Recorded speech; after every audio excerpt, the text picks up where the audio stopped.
welcome to Reco12. My name is Karen A. from Jerusalem, and I'm a grateful recovering addict in multiple fellowships. OA, Al-Anon, and Coda, just to name a few. I feel super blessed to be a host of this meeting and podcast that is brand new in the Afro-Euro Timezone. I'm sure that we'll pick up speed and grow this family and spread recovery to this side of the universe. I hope that you will find these podcasts helpful and you'll draw strength and hope. We hope to host these once every other week. So that means next Wednesday we're off, and the Wednesday after that, I believe that might be August 23rd, we will be back on again every other week. 9 a.m. GMT, 11 a.m. Israel time. Reco12 is an organization with the mission of learning and sharing the similarities of addictions of all kinds and gaining and sharing tools and hope from others who are walking a similar path. We come together from all places, faiths, and backgrounds to gain tools and hope from others. Speakers from our past meetings have represented many fellowships, addictions, and afflictions. We look forward to continuing to add recovery and diversity of recovery in this special community, and we pray that this benefits you. Today's speaker is our wonderful Tori from the UK, and I will let her introduce herself and her special topic. And I'm proud to say Tori is an amazing fellow in my God squad. And without further ado, Tori, welcome. Please share about your recovery bio, your topic, and you've got about 20 minutes. Thank you. Thank you so much, Karen. Thank you for asking me to share on here today. So yeah, I'm Tori, I'm an addict. I'll just say addict because it covers everything, because I have the disease of addiction. But I like to introduce myself as a precious child of God, which I do on meditation meetings. I try and respect the house I'm in, but my identity today is a precious child of God. And I know that, through going through these steps and building that relationship. And for me, it's not been an overnight matter. I've had to really put some work in and, really learn who I am and who I'm not. And that's what a lot of the step work's done for me, who I'm not, when I'm in God's will. when I'm treated and in God's will. So I came into recovery in 2016. I went into a treatment centre. I turned 36 in there. I was a drug addict from being very, very young. Crime, prostitution, all that stuff. And when I first came out of that, I came back to my hometown. I joined a fellowship, and I remember I got introduced to 12-step recovery in a treatment centre. And in actual fact, that wasn't true. I was taken to my first meeting when I was 21 years old, but I'd forgot. And it was only through doing some work and continuing to do the work, which I do, and I do it gratefully today, that I really understand and started to understand, but still I understand more than ever, that I cannot differentiate the true from the false. And when I'm saying this stuff, I really believe it to be true. And I've got this delusion of who I am.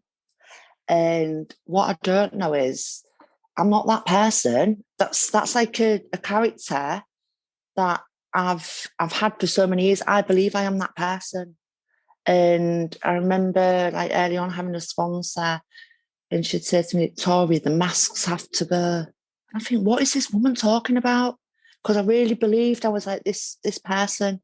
And I came to see it was the thing that had got me through life, being loud, being a bit aggressive, just like self-will run riot is what this woman used to say to me. And I used to think, what is she on about?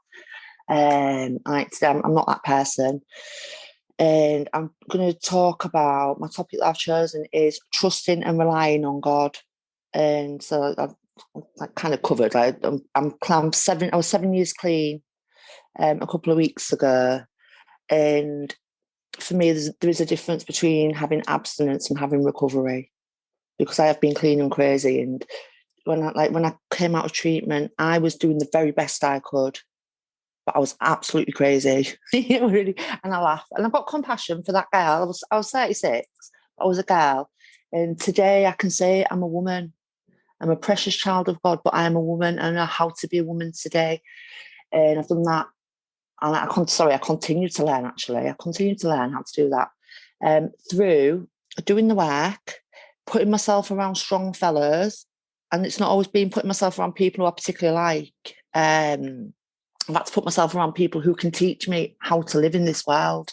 And like today, I don't particularly dislike people today either, like I did when I first came in. When I first came, I was like, oh, I'm not listening to that person or that person. And that takes me to my topic, trusting and relying on God. And I'm going to specifically focus on an area in my life at the minute that, it's relevant. So I'm currently at my dad's house. I'm staying with my dad. He came out of hospital last Friday after having major surgery. He's recovering really well physically, but his memory is not what it was, and he's getting a bit confused. He's doing better each day, but I'm here, administering his medication. I've been advocating for him, so he's got a care package in place, and I'm kind of focusing it on doing it around my dad, which it's not too hard, but it's my other family members. Because I am like the actor who wants to run the show. And so I'm going to cover some bits in the book, how being the actor and trusting and fully relying on God, like, don't really marry up. So my dad's 78, and for quite a while he's looked a little bit grey. I just put it down to old age. And then a couple of months ago he started getting a bit of colour back in him. And then I seen him one day and he was like, I thought, you look a bit yellow. So I was saying it to him. My dad's like a lot of older people, quite stuck in the ways. And anyway, in the end, I got him a doctor's appointment and I took him to the doctors the following day. It's really hard to get a doctor's appointment in my area. So I made the decision to ring the doctors. And these are the things that recovery is about for me. Like making a decision to ring the doctors. All right, I'm number 43 in the queue. Right, so me of myself, I'll ring back later. That's me of myself. The programme teaches me patience. So I sit and wait on the phone. I wasn't number 43, but I was like number 27 or something like that. But I sit and wait. The programme teaches me my maximum purpose is to be of usefulness to other people. Now, of myself, I don't really want to do that. Now, I don't mind doing it to a point. Like I said, I'm the actor who wants to run the show, so I'll do it all on my terms. And like the days when I'm not feeling up to, I don't feel like it today. I'm that person. I deserve a day off. All these like stuff that comes in. Why do I deserve a day off? Does everyone else get a day off? Yeah, if they're lazy like me. But yeah, so I'll do that. Anyway, then we'll get the doctor's appointment. We'll go in and he gets taken straight into hospital. Anyway, he ends up getting a cancer diagnosis. And throughout this, I've been able to be there for my dad. And he made himself more sick with the worry. And I was talking about it to someone a while ago and they said, that phrase, worrying yourself to death. So I was there to, give him some emotional support, but give him some of that like pep talk stuff. And I think, like, God bless him, because I know for me, pep talks only get me so far because I've got a deep-rooted illness and it does run in my family and no human power can solve that. So I couldn't do so much for him, but I was willing to do what I could and also, like, willing not to get annoyed that he could only accept it to the level he could accept because I know no human power can aid me. It's a log for anyone who's listening who doesn't go through the workbook in the fellowship that I'm in now. It's a big book sponsorship group and we go through a workbook, which is a condensed version of the big book. And like doing that work's been a real game changer in my recovery. Because I've done a lot of work. I've done different fellowships and I get the words like, yeah, I need God. And I've had God. But then I'm like, there's something missing, And the workbook that we do, it's so straightforward. It's so straightforward. Am I in column 4 or am I in column 5?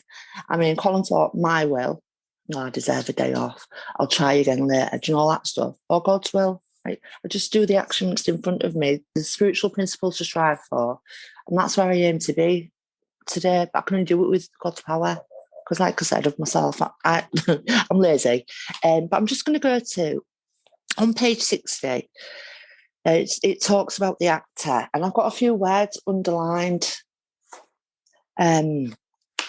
So the first requirement is that we be convinced. So I've got that word underlined. I've got to be convinced. Not just, oh, yeah, I see what you mean. Like convinced. And this kind of covers step 1 where I fully concede to my innermost self that I'm an addict. It doesn't matter what I'm sat on here saying, what I'm on the phone saying, what I'm sat in meetings saying. What do I really believe myself? Right. So I do fully concede that I'm an addict and I've got this illness of addiction and or alcoholism, whatever people want to call it. I've got this illness that no human power can help me with. And that covers the log list within our workbook. And I also, I'm convinced of this because I've tried all that. I'm not that person that if you tell me, I'm like, oh yeah, but that's all right for you, but that's not me. I have tried everything, which is how I ended up going to my first meeting at the age of 21 and then ending up in 12-step fellowship at the age of 36, because in between I've tried everything else. But I have the illness that no human power can help me with. And when I say help me with, it's the freedom from the bondage of self that I need help with. Because lifelong drug addict, criminal, sex worker, all that stuff, I managed to put these things down bit by bit. And I didn't put it all down in one go, right? Because I'm still in the bondage of self. So I'm not using drugs, but I still think it's all right to do certain behaviours because X, Y, Z, whatever lie my mind tells me, because I'm full flight from reality. So I'm convinced that any life run on self-will can hardly be a success. So at this point, I'm just focusing on me. My life run on self-will can hardly be a success. So on that basis, we are almost always in collision with something or somebody, even though our motives are good. Most people try to live by self-propulsion. Each person. Now, in my book, I've got underlined each person. So in the scenario around my family, so I'm like main character for my dad. I have to remember each person, and there's some really strong personalities within my family. So we're all like the actor trying to run the show to one degree or another. And so I have to remember that. I've got a programme, they haven't. Now, I heard that said for years, like, yeah. Am I always loving and tolerant of my family with these words? No, I'm not. Until I get like a deeper understanding. And this is where I have to fully rely on God. Learn to trust in Him. Sorry, the dog's coming in the background. Yeah. This takes me to page 68. Right, so perhaps there is a better way. We think so. For we are now on a different basis, the basis of trusting. So yeah, I learned to trust God and relying upon God. So I can have the trust, but how much am I relying on God? And it's that stuff, really getting into it and really getting an understanding. And I'm certain my understanding will continue to grow as my life goes on. But within this scenario, I've got a younger brother. We do not get on. We just don't get on. Made amends to him. He's, like I said, I come from an unwell family. So I have to look at what's the most helpful thing for me to do in each situation that comes up. And a lot of time with my brother, I'm civil to him. But we did have an argument the other day. And so a lot of time I just don't get in it with him. But the other day we did have an argument, and I have to look at what's helpful, but also I have to I claim spiritual progress, not perfection. So after this argument, he went in on me. I went in on him, it's a little bit rough in my family, you know, like when it starts, and it doesn't start that often. But like afterwards, I can look at like where was I wrong? So obviously my pride's come up, but also this is where my inventory process comes in. Like I don't go into morbid reflection, worry, remorse, and all that. Do you know? Because off that for me comes self-pity. Oh, I'm such a bad person. Do you know what? I'm human. I make mistakes. Within that scenario, my inventory, so a lot of the things I said, I'm all right with the things I've said. It's the way I say it. Do you know, like, yeah. So there. But then when I look at this, I think, right, is that just pure self-will run riot?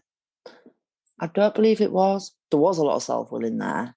But also I have to look at nothing happens in God's world by mistake. Me and my brother end up in the car together because my dad was trying to insist on this stuff. It's not reality. And I always go to that page, I can't remember what page it's on, but I reject fantasizing and accept reality. So I can see this as the reality. I mean, we just don't get on, we are civil. But it's never going to be, do you know, what I've wanted it to be in the past. And I feel my brother has like that as well. I get the impression there's some like codependency stuff between me and my brother. But I accept reality. It's never going to be, you know, well, we're both in our 40s anyway, but so that's there, trusting and relying on God. Like, these things happen for a reason. What will happen will happen. But I still get to be consistent for my dad. Yeah. So that's just a really important thing for me. Yeah, so I just want to talk about as well, you know, being able to advocate for my dad. Some of these things sound like they're really minor to some people, but I was quite aggressive before coming into recovery. I'm tall, I'm 5'10", so I'm quite well built, and I would be quite shocked, you know, when I'd be asked to. I'm on about drug services. I didn't really go many places, drug services, but I'd get like told, "Don't speak to me like that," and I think, what are you talking about? I didn't even know. I had no idea how I was coming across. I couldn't speak for myself, so I definitely couldn't speak for somebody else. And this program gives me the ability to ask in an assertive manner, not aggressive, not passive. And this is what like the step work tells me. I'm not servile or groveling, so I'm not like submissive or aggressive. I can be assertive, and this program has given me the ability to, you know, I'll get fully armed with the facts about myself. So I get fully armed with the questions that I need to ask for my dad, to advocate for my dad. And this goes back to like coming into the program. So I started off in another fellowship. I've been in Spiritual Gangsters for, I'm going to say, a year and a half. I did come in, I'll say 3 years ago. And I thought, oh, these aren't for me, these people. Content prior to investigation. I thought, the real American, and it turns out a lot of them are Canadian, they're very American, the big book bashers. I'm like, oh, no, it's not for me. And you know what? This fellowship that I got into, I was like, it's the best thing, like the members in here. It's all about like, just get through the work, help other people. The fellowship I was in for years, the step work's slower, you have to go through the work. And a lot of it's really self-centered stuff. And like, it served a purpose in my life, and there's some really good people in there, but I know how to stick in a problem. I've done that all my life. And I do believe there is a place for talking about my feelings. But when I first come into recovery, I don't know how to talk about my feelings. I don't really know how to do it anyway, but I don't know how to navigate through that without ooh. Do you know, I need to like get into the solution, get into action, and learn how to communicate with people, which I'm still continuing to do. And God's given me the ability to do that. And this goes to like my step 11 practice. I started going on this is a couple of years ago. I started going on this meditation group in the morning. And there's the guy who runs it, real gentle soul. I remember I'd go on, they're just really nice as him. There was another gentle soul on there. two men, gentle souls. It was like mix of people. I go and I talk and I go, oh, we love you, Tori. And I think, ugh, my body tense up. Ugh. Because I can talk, I can quote from the book all day. I can have like logical conversations. But do you know that deeper connection? It would make me cringe. But I kept turning up. I've been going on there for a couple of years now. I started going on other meditation groups where people are kind and they do affirmations and things that make me cringe. Not now they don't, but they're really my body. But that's what I didn't want that, but that's what I needed. And through trusting and relying on God, I'm willing to turn up and do these things and feel the discomfort and grow. Like, yeah, it's amazing. It's just all these things, all these tools, spiritual toolkit that I'm given, being willing to do the stuff all the time. Like, I've not wanted to do it. I've been, just doing it even with resistance.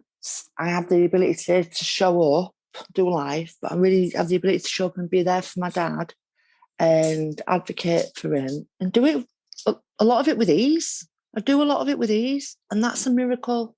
Like, the book tells me that we are miracles of mental health, and I really am a miracle of mental health.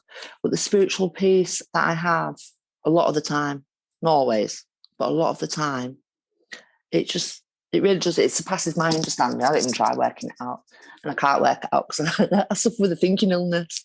So why would I want to do that? I think that's kind of covered thing with my dad. What I will say is I've done different fellowships and I've done various different works. And I've done some trauma work as well. And that was a game changer in my recovery, I have to say. It was really horrendous. It was painful. But that I found it really, really, really helpful. And now I'll just focus on the big book stuff. And I live in my 10, 11 and 12. I get around strong fellas. I pick the phone up. I pick the phone up. And the more willing I was to pick the phone up and run stuff past another person, the less I need to do it. But when I need to do it, no qualms, I'll do it. I've got people, I've got God Squad, I've got people I can trust. And I'll just share this. Karen asked me to share on here. She sent me instructions, they're really clear cut, because I'm tired of my dad and I'm doing stuff. I'm looking, I'm like, I understand that bit, I understand that bit. And my brain won't correlate. Do you know, that's all right. Because when I first came into recovery, I'd, no, I can't tell people that. They'll think I'm stupid. And I've always been willing to ask questions to a point. But this goes back to my step one. If I'm fully conceding to my inner self that I'm an addict, there's my step one. Then I need step two. If I've come to believe, I came to believe, and I do believe, a power greater than me can restore me to sanity, sometimes that's just picking up the phone to another fellow. Can you help me see this straight? Yeah, of course I can, Tori. Simple as that. And there's my step three, turning my will and my life and my thinking and my actions over to God and my understanding. And God's put so many amazing people around me. And that's what I did the other night. I took a bit of time getting back to Karen because I'm sat and my brain wouldn't work. So I just rang a fella. Like, can you just help me with this? I can't see straight. This fellow who knows me. And I tend to speak to, I don't speak, do you know what? I've never done this. I've never spoken to fellows who give me the answer. I speak to people who help me get to the answer myself. And that's where I see God within the conversation. Because I don't need you to do my recovery for me. I need you to just like guide me and like just get to God there. So thank you so much for asking me, Karen. I'm going to stop talking now and I will finish up with my prayer. And I'm kind of going to paraphrase it. I put it on saying, well, God, I can do all things through you who strengthens me.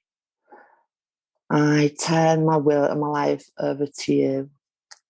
And I thank you. Amen. Amen. Thank you so much, Tori. That was just really moving and touching, and a special opportunity to get to know you and your recovery journey better. Thank you. I'm going to ask people to post questions in the Q&A.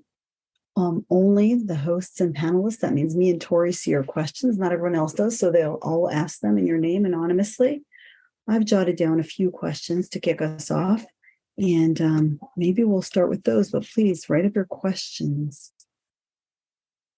Tori, you mentioned that you were clean and crazy. Can you talk about that? What that looked like, and without going into too much of a war story, Yeah, today. absolutely. So I did a treatment centre. I did 4 months in there. So I go in. So I've got no idea about the illness, addiction, alcoholism. So I go in a treatment centre. We're going through the big book. I'm like, I'm not an alcoholic. I'm a drug addict. I'm not an alcoholic. I can't listen to Bill Wilson, middle class, white stockbroker, Christian businessman. So closed off. But I'm also desperate. So it's like that desperation, that resistance in me. And I don't understand what I suffer with. And I'm 10. So I was in NA for years. So I do what's suggested, get sponsored, get the service, 90 metres in 90 days. I'm doing all that stuff. So I'm putting the right actions in, but my mind, it was so horrendous. It was horrendous. And I heard people talking about, I'm so grateful for my recovery. I'm grateful for my kids. I'm grateful for my family. And I'm sat rocking like this. I want to die. And I'm just doing this stuff. And but what I did start doing was I started doing sex work again. But it was okay because it's guys I knew from the past. They give me good money, all these things. But I'm doing work that shows me it goes against my personal morals and values.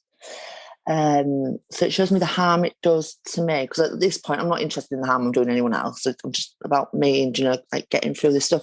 And it shows me the harm, the effect it has on me as a person, me as a woman. Yeah, I'm still doing it. But it's all right because I'm going to a convention. I'm doing some kind of recovery focused thing. So that in itself, I mean, there's other stuff as well. But that's like the main one. I've got facts written in front of me.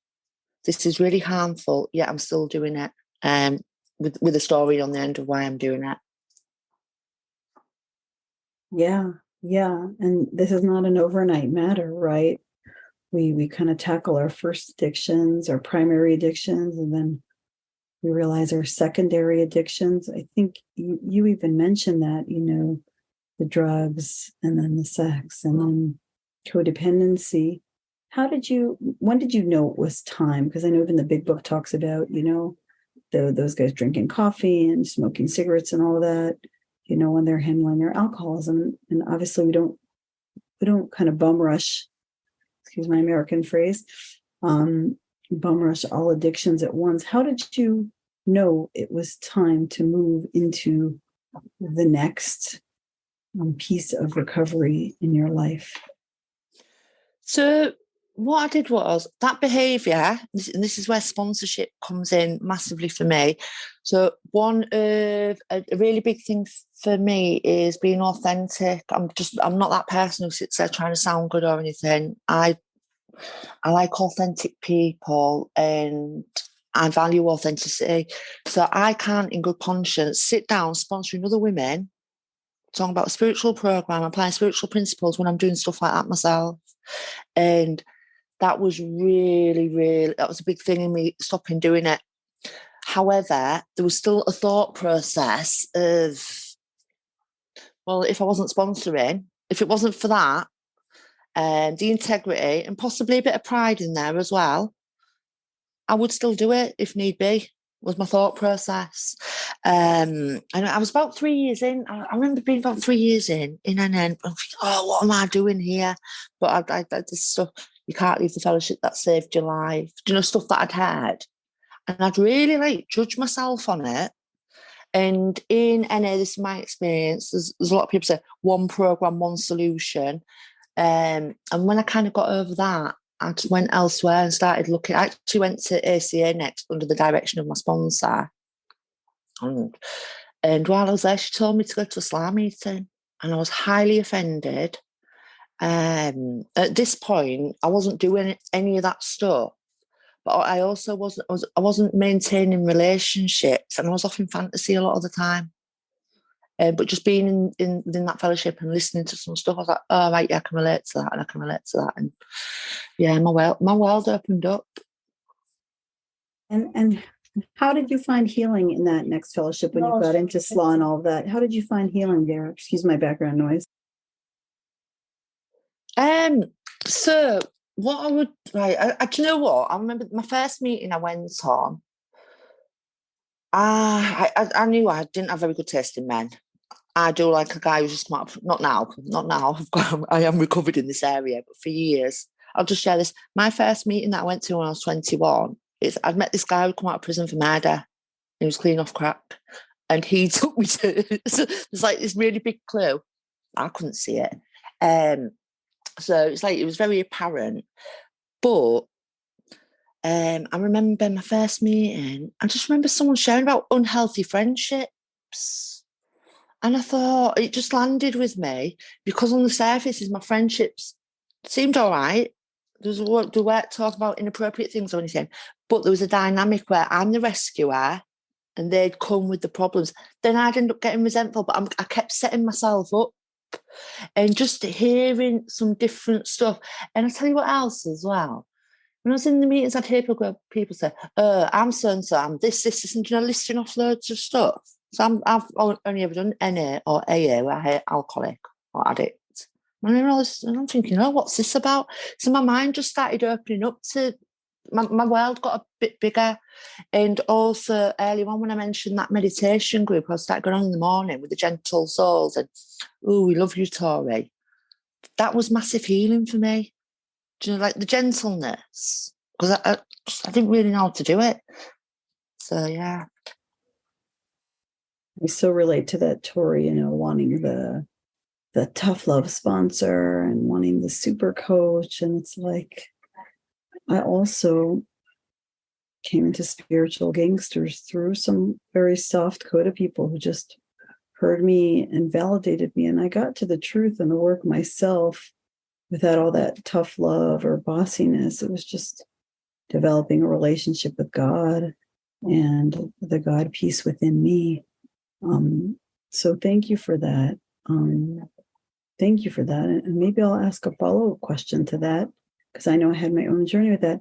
How did you balance yourself? Our book is a book of action, our program is a program of action. And yet we have so many rooms with zero recovery or very little recovery. How do you balance giving yourself that self-love and healing and kindness while, getting a move on it and doing, getting down to business, doing the work? How do you balance that? That's a really good question, Karen. So throughout my recovery, and I've done this one time and time again, I'm good at getting into action. I'm like a high energy person.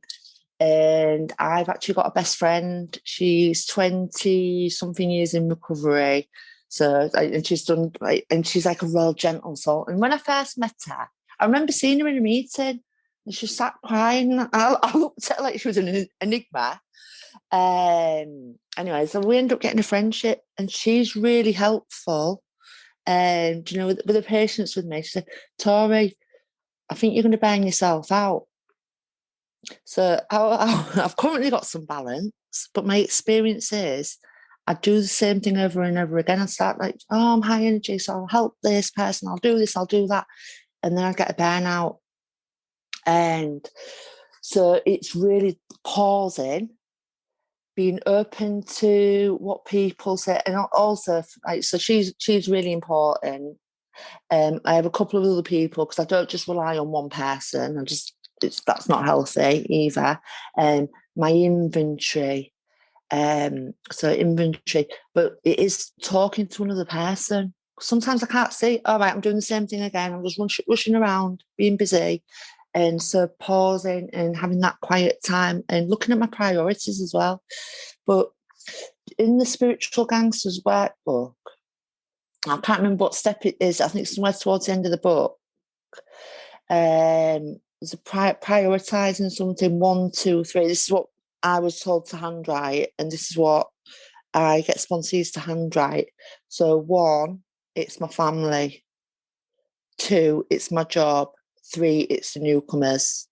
Because when I first come in, I really focused on meetings, doing like helping newcomers and all that. But actually, and it helped me. It did. No, do you know, it helped me to a point. It helped me massively. But I was also using it as a way to avoid my family because I didn't know how to navigate through. I couldn't hold a conversation. So it was helpful to a point. But like, what's my motive for helping people, or doing this or doing that? And sometimes it's to avoid taking personal responsibility. And it goes back to being the actor again. Sometimes they're quite virtuous. And I do it without even realising, oh, yeah. Well, have I rang up to sort out my driving licence? Have I sorted out my gas bill? Do you know, them things? Oh, no, I've been too busy, like, sitting down with a sponsee or doing this or doing that. So it's even virtuous, but avoiding reality. So it's just an ongoing process. That was a really long answer to your question.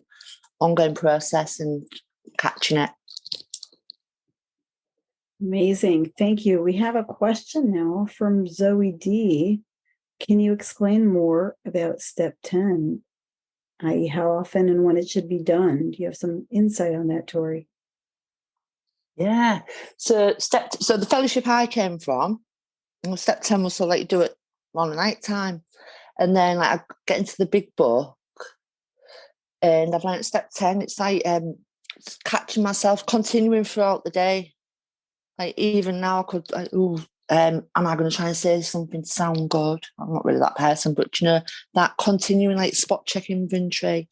So step 11 is like my nighttime thing, which is kind of a summary of my step 10 throughout the day.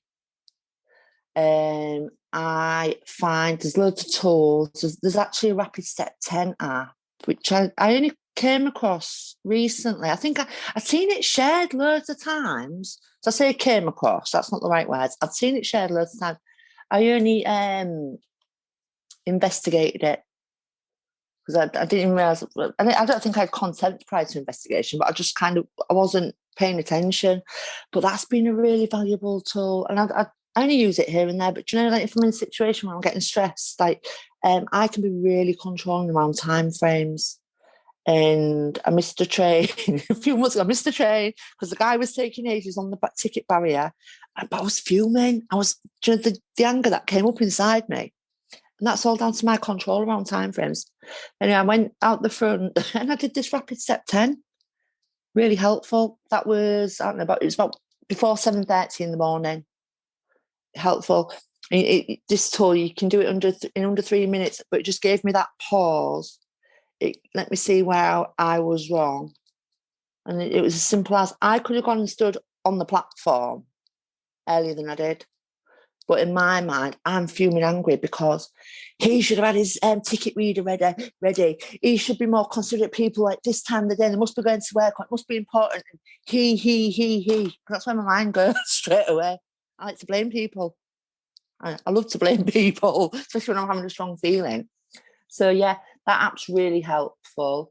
Other times when I'm not having a strong feeling, if I'm just like going through the day and like I've got a bit of spare time, I can just pause and I go through to like, you know, the reading in the book, like an intuitive thought might come in, or just like a knowing to do the action. And it might just be just to pause and take in the beauty of the world if I've got like a spare 10 minutes or something.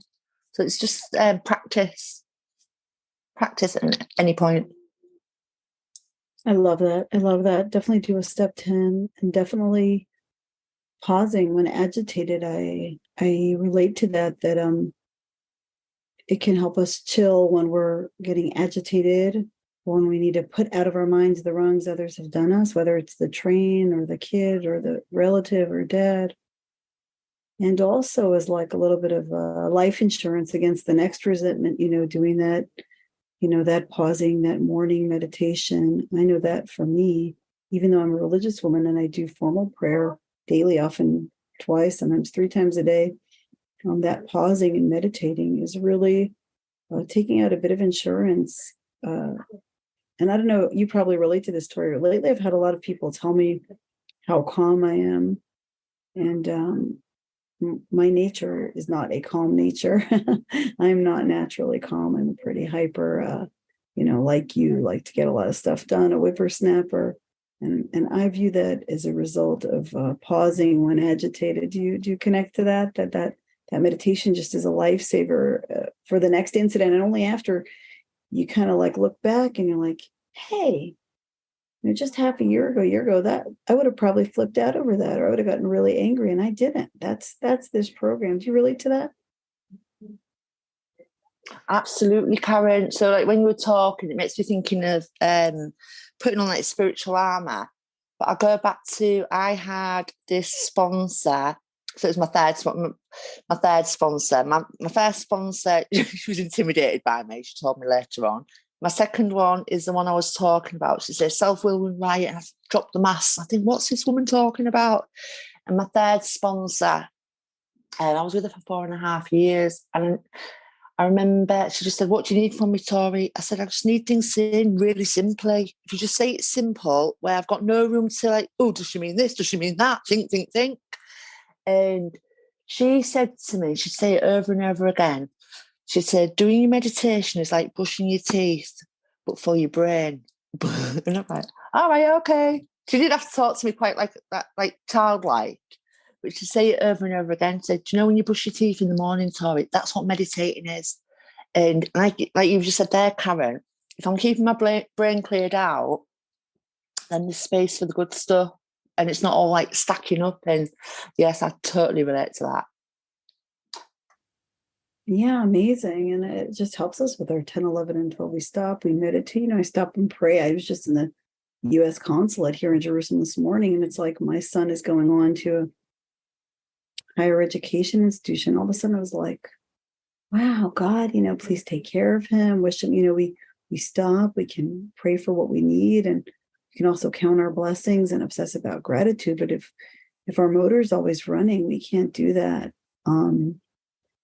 So I'll just, jump in with you there on your answer, that beautiful answer to step 10.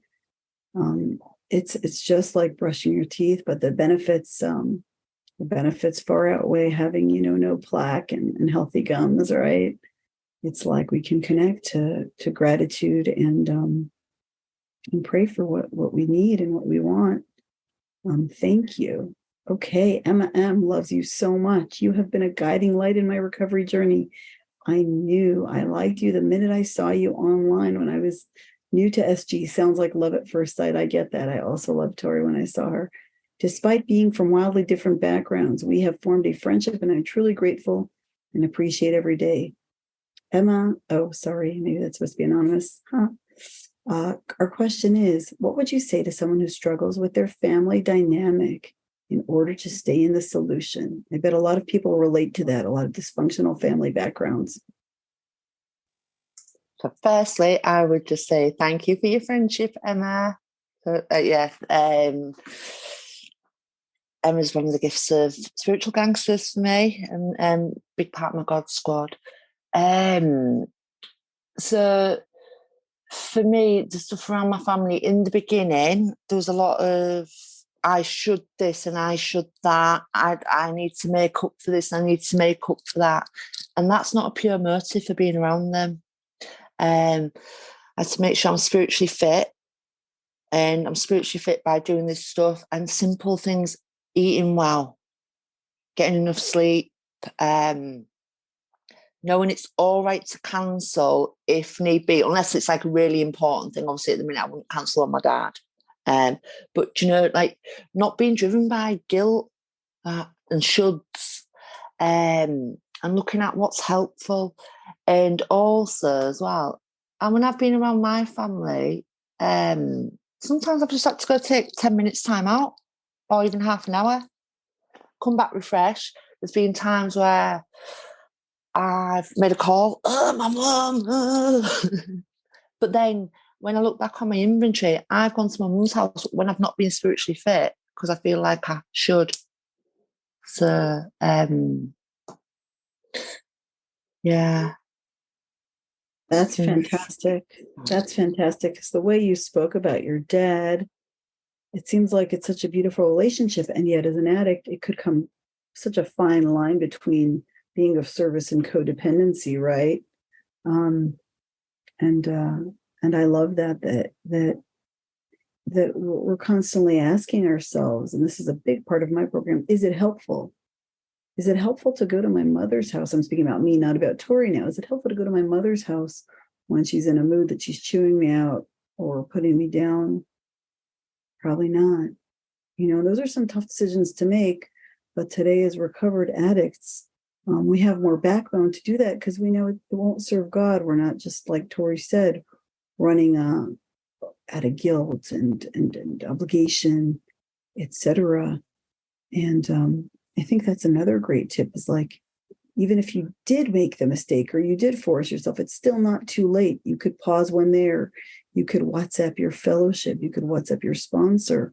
I did that recently to Tori. I was sitting in a government office doing a ton of paperwork for a relative, and I got real overwhelmed and real ticked off, and my recovery family saved me. So I think that's a real helpful nugget. Tori's, pausing when agitated means if you're agitated now, whether it's with mom, with dad, with brother, in the car, at the government office, in the social services line, you pause right there. May you find him now, right?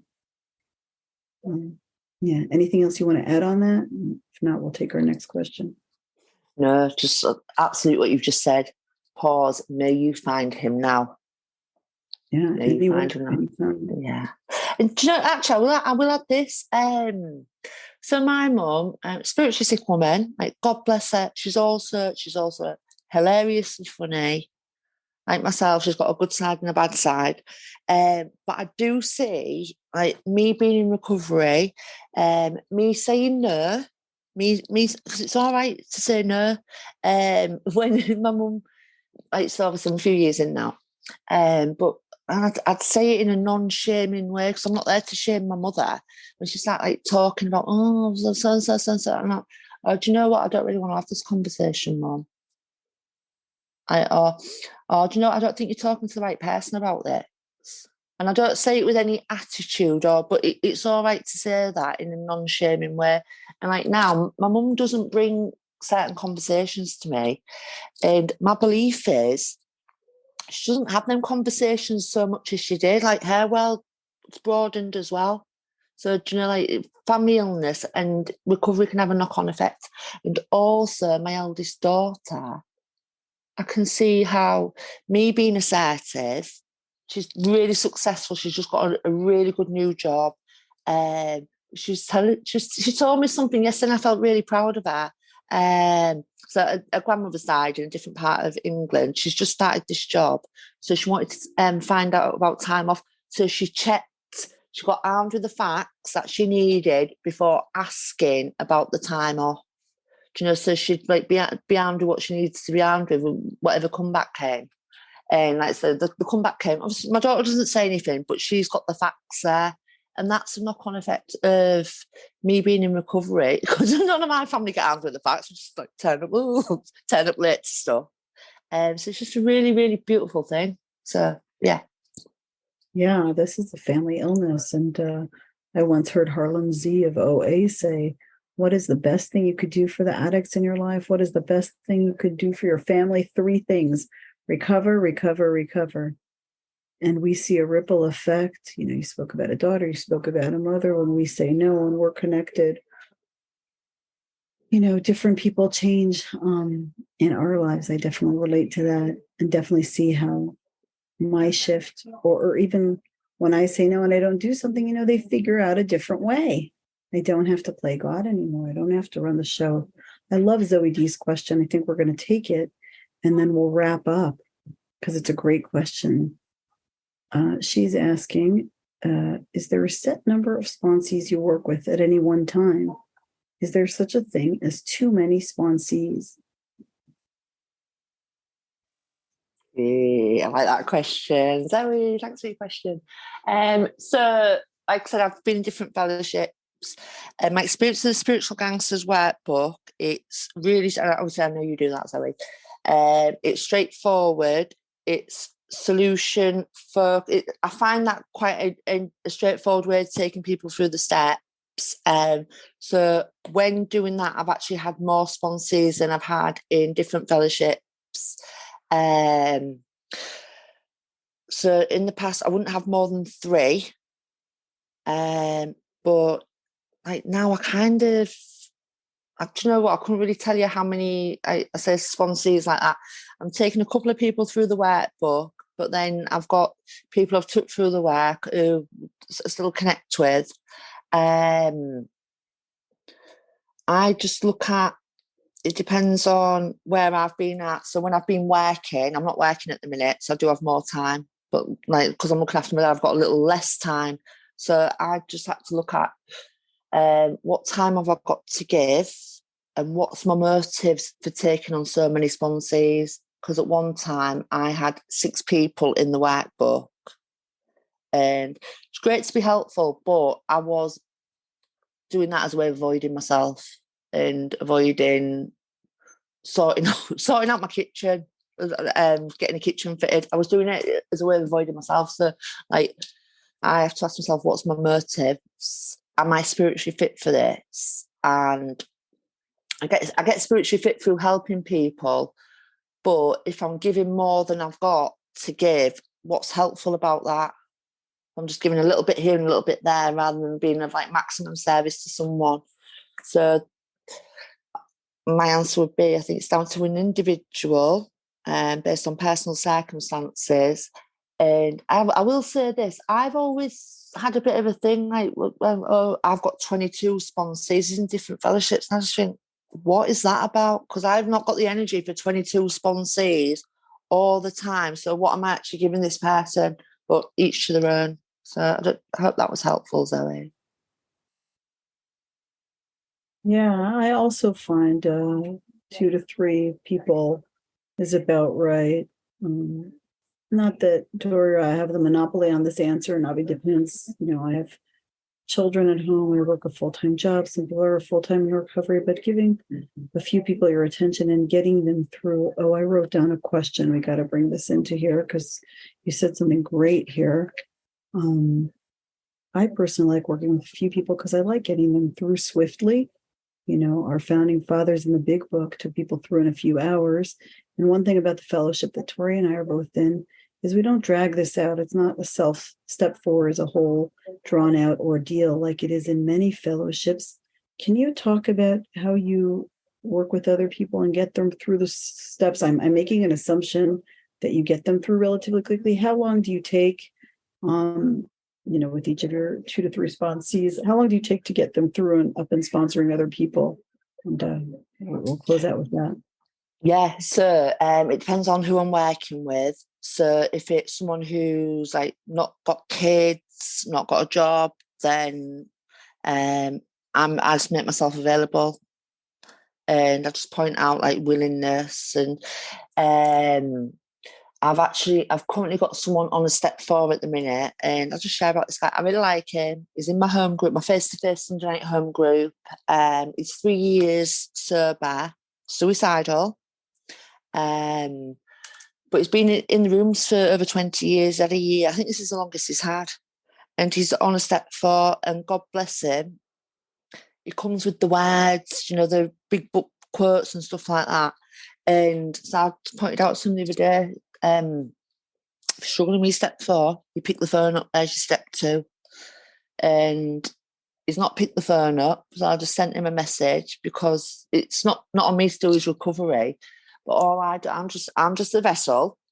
It's up to you to turn up. I've had some sponsees who are really willing, they want to get through the work, and they don't. What I do when I do a step work session, I say, is there anything you want to talk about? And I give 5 minutes space, just to talk about whatever, then we get into the work. And some people want to get through it quick, some people not so quick. But in my experience with the workbook, apart from this guy now, I've only had one sponsee who was a newcomer she was dragging her feet a bit. And it's like the same thing. Dragging, like hers was like fear because it's the unknown, which I get. It was the first step 4. And this one, it's I think I know too much. But generally, I'm not one of them who just like meets up once a week because I have got the time on my hands. So I'm happy to do an hour this day, the next day, up to 2 hours at a time, like depending on like how willing and how available the sponsee is. do the work. People, maybe we'll put Tori, are you able to post your number in the chat if people want to reach out to you to work together? Because that's very generous. Not everybody's quite that available. I know I had a sponsor. Somehow, by the grace of God, I was desperate enough and willing. I know she spoke to me once every 2 to 3 months. But Tori, are you able to post your number here in the chat, or is that open? I was able to? Amazing. So really, Tori, that was wonderful and moving. And I thank you from the bottom of my heart. It was great. It was great to hear you share. It was great to hear about your expertise in recovering and tackling multiple addictions, going from primary to secondary. It was great to hear you talk about the family afterwards and addiction being a family illness. And it was great to hear you talk about step 12 and sponsorship. And my blessing to all you all on this recording and anyone who hears this recorded is that you all work with others, because that's where the big money is, that's where the big recovery is. And I'm sure Tori echoes this. This is where we found the Holy Grail and so much joy in our lives. And it trickles into all areas of our lives. So with that, I'm going to mention one more time that Tori, you posted it to hosts and panelists. Can you know what? Can you repost it to everybody? Or do you need me to do that? Maybe I'll do it. Oh, no, you need to do that. Are you able to select? You're on mute. Do you see? Are you able to post to everyone or just me? You're on mute. Yeah. Let me try. I'm like really bad with technology, Karen. Panelists. No, it's not letting me. I don't know if you can just copy and paste that into the chat. Basically, I'm going to retype it in. Okay. So with that, Tori, if you want to take a deep breath and pray us out here. Yeah, absolutely, Karen. Thank you. And just before I pray, I'm going to just say about the sponsoring. Massive thing, building connection and building intimacy, because that's what I've always struggled with. Give me knowledge, but that intimacy, that real connection. So God, I just thank you for this opportunity to come and share my experience, strength and hope with other people. And I thank you for the people that have come to listen and the questions that have been asked. And I just say and hope other people know this too, that I can do all things through you who strengthens me, God. And I give you my will and my life. I thank you for what you've given and what you've taken away. Amen. Amen. Wow. Thank you again. That was a great Reco12 speaker meeting for all addicts and their loved ones. If we didn't get to your questions, if you have other questions, please consider joining our WhatsApp community. And you can send an email to Reco12pod, that's Reco12pod @gmail.com, and join our community and ask those questions. If you were inspired and want to share something of your insights in a 12-step type share, please go to the Reco12 Share Speak Pipe link and share your 3 to 4 minute share there. If you've not yet rated or reviewed the podcast in Apple Podcasts, please do so now. It's a great way to work step 12 and sharing this message with others. And of course, if you are interested in being my guest on this wonderful podcast in the Afro-Euro Timezone, I will be more than honored to have you, and we'll spread more recovery on this side of the globe. I will be posting my number in the chat. And maybe just to wrap up, just kidding. We'll do that now. And to wrap up, maybe we can say the Serenity Prayer. Does that work for you, Tori? You want to unmute and say that together? Anyone who would like to can join us, even though we can't hear you. God, grant us the serenity to accept the things we cannot change, courage to change the things we can, and the wisdom to know the difference.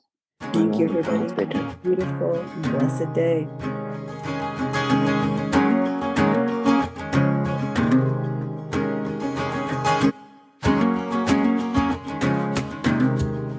seen stars fall from above.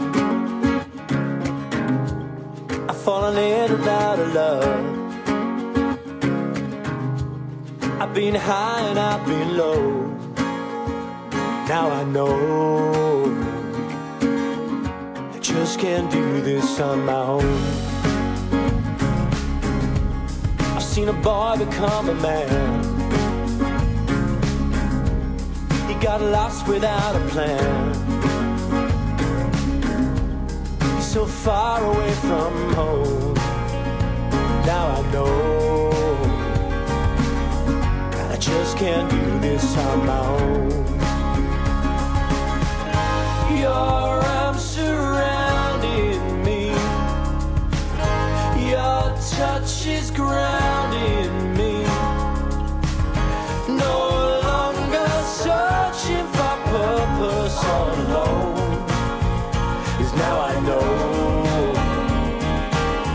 that I just can't do this on my own.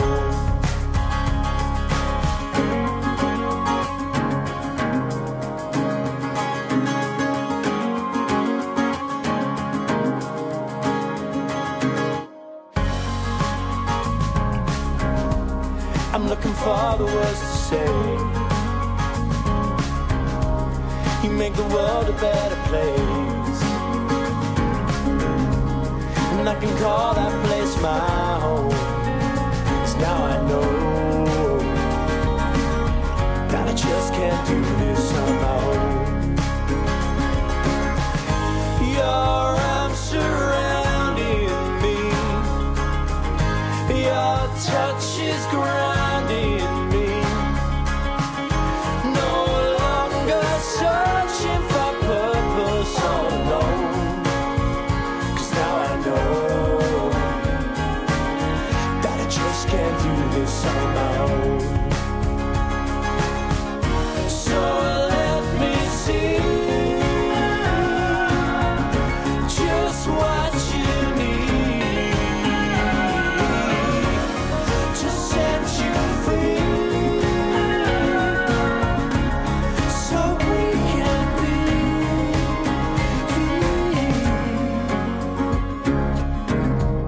I saw stars fall from above. I fell in and out of love. I got high and I fell low, but now I know that I just can't do this on my own. No, I just can't do this on my own. I just can't do this on my own.